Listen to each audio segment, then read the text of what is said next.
Hello you fucking ugly raisin pudding eaters. Today we take a look at the biggest and baddest motherfucking gun in War Thunder, and the tank that goes around it. The FV-4005, also known as Battle Barn, Doom's Cannon, Soul Purifier, and Ticket to Destination Fuck Dispenser is a tier 4 battle rating 6.7 British turreted tank destroyer. It weighs 59.5 tons, and is powered by a 1007 horsepower engine.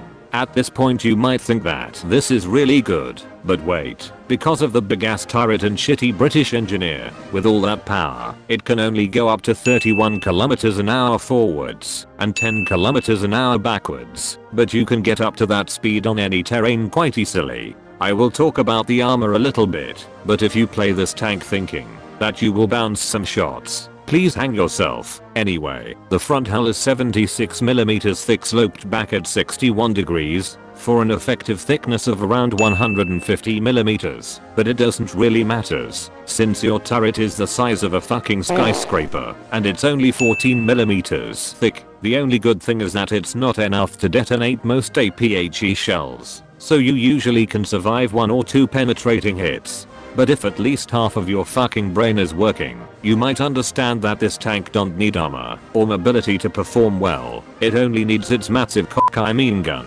The 183mm L4 cannon is the biggest in War Thunder. It can be elevated by 15 degrees and depressed by 7, which is pretty good. The other things that you have to know about this gun is that it can only shoot one type of shell, the L1 HESH round, that has 254mm of penetration at any range or any angle.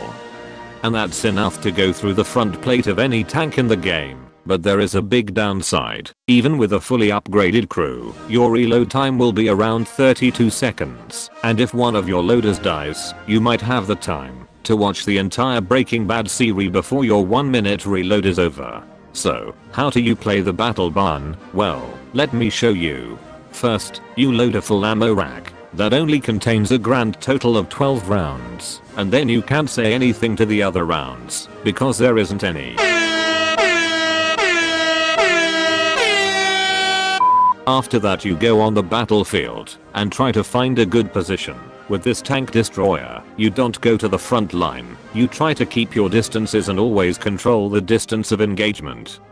To do so, if there is multiple targets, always shoot the fastest one, not the most dangerous, because no matter what tank is in front of you, you have what I would consider to be a 85% chance of one-shotting the bitch. By shooting the fastest target you can keep your distances, so you are a little bit harder to hit. That also leaves a little bit more time for you to react before the enemy shoots you. Make sure to have some teammates between you and the enemy, so they don't focus on your British ass. As soon as you shot, retreat like a Frenchie, and stay behind some hard cover for the entire reload.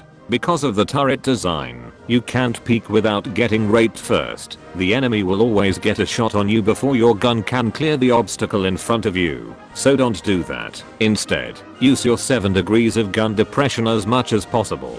Try to always have some cover close to you, and don't peek if somebody aims in your direction. You only peek if your enemy is reloading or don't see you. Once you eventually have your crosshair on the enemy and you're still in one piece, left click to delete the fucker out of the fucking War Thunder player database. Your gun is accurate, so don't hesitate to take a shot, even if you can only see a little bit of your opponent. Remember that you're shooting a human body sized round at about 700 meters per second while aiming. If you can, always aim for the middle of the enemy, or a spot where you know that you will kill most of the crew. Remember one thing, HESH is awesome against flesh, but not against modules, so aim for the crew instead of the ammo or engine.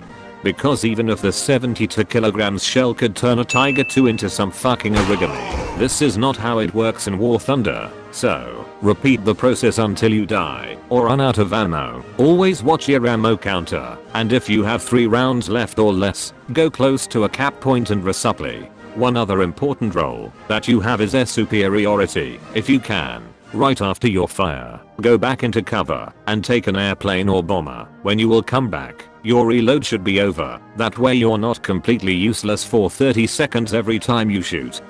What? What the fuck? Once you get rushed and killed by an OP Russian fucker, go back to the hangar and upgrade your crew, obviously starting by weapon reloading, leadership, vitality, field repair, because your cannon breach gets knocked the fuck out by every shell landing in the same postcode, and finally go for keen vision to spot shit at long range. Now for the modifications, you go for parts, horizontal drive, adjustment of fire, FPE, elevation mechanism, and then recruit a new loader to clean the blood of the one that just got killed, and take his role in your skyscraper turret.